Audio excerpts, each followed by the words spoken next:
আজ হচ্ছে ৮ই মার্চ আন্তর্জাতিক নারী দিবস। এরই উপলক্ষে কৈলাসহর ব্লক যুব কংগ্রেসের উদ্যোগে শুক্রবার সন্ধেবেলা কৈলাসহরের বিভিন্ন সরকারি প্রতিষ্ঠানে গিয়ে সংবর্ধনা জ্ঞাপন করল মহিলাদের কৈলাসহর ব্লক যুব কংগ্রেস।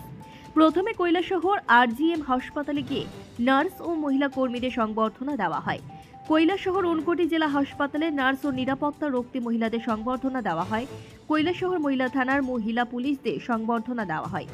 এদিনের এই কর্মসূচিতে উপস্থিত ছিলেন ত্রিপুরা প্রদেশ যুব কংগ্রেসের সাধারণ সম্পাদক জুবের আহমেদ খান, যুবনেতা দেবাংশু দাস, কৈলাসহর ব্লক যুব কংগ্রেসের সভাপতি শাহজাহান মিয়া, কৈলাসহর জেলা যুব কংগ্রেসের working president Shanu Chowdhury, Chandipur block যুব কংগ্রেসের সভাপতি নজরুল আলী, কৈলাসহর ব্লক যুব কংগ্রেসের মিডিয়া ইনচার্জ রিপন আলী সহ যুব কংগ্রেসের অন্যান্য নেতৃত্বরা এদিনের এই কর্মসূচিতে উপস্থিত ছিলেন।